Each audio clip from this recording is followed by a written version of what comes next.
ମୋ ନାଁ ପ୍ୟାରକୁନି ମହାପାତ୍ର। ମୋ ସ୍ୱାମୀ ନାଁ ପ୍ରଦୀପ୍ତ କୁମାର ମହାପାତ୍ର। ମୋ ଅଣ୍ଟାଟା କ'ଣ ହେଇଥିଲା ମୁଁ ଜାଣିପାରିଲିନି, କିନ୍ତୁ ଚାଲି ପାରିଲିନି। ଗୋଡ଼ ହାତ ମାନେ ମୋର ଡାହାଣ ଗୋଡ଼ ବିଲକୁଲ ଚାଲିଲାନି। ମିସେସର ଅଣ୍ଟାଟା ମାନେ ବସି ପାରିଲେନି କି ଚାଲି ପାରିଲେନି, କିଛି କରିପାରିଲେନି। ଭୁବନେଶ୍ୱରର ଯେଉଁ ଅର୍ଥୋପେଡ଼ିକ୍ ସାର୍ ଅଛନ୍ତି ସେ ସନାତନ ସାର୍ଙ୍କୁ ଫୋନ୍ କଲେ। ଫୋନ୍ କରି କହିଲେ ଯେ ଗୋଟେ କ୍ରିଟିକାଲ ପେସେଣ୍ଟ ଏମିତି ଯାଉଛି, ସେ MRI କରିଥିଲୁ ଆମେ। ସେଠୁ ସେ MRI ରିପୋର୍ଟ ଦେଖି ସେ କହିଲେ ଏମିତି ଯାଉଛନ୍ତି, ଆପଣ ଟିକେ ଥାଆନ୍ତୁ, ଯଦି ହେବ ଆଜି ବି ଅପରେସନ୍ କରିବେ। ସେ ଯାହା ହଉ ସନାତନ ସାର୍ ଆମକୁ ଅପେକ୍ଷା କରିକି 1:40 ପର୍ଯ୍ୟନ୍ତ ବି ଥିଲେ।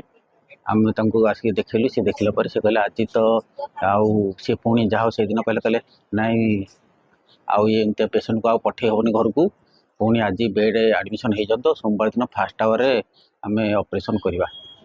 ଏବଂ ସୋମବାର ଦିନ ଠିକ୍ 7:38 ଓଟିକି ନେଲେ।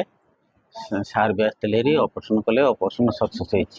ସାର୍ଙ୍କ ପାଖକୁ ଆସିକି ଦେଖେଇବାରେ ଏବେ ଭଲ ଅଛି, ଚାଲ ବୁଲ କରୁଛି, ନିଜେ ଟଏଲେଟ୍ ଯାଇପାରୁଛି, ନିଜେ ଚାଲିବାକୁ ଯାଉଛି, ଏବେ ସବୁ କରୁଛି।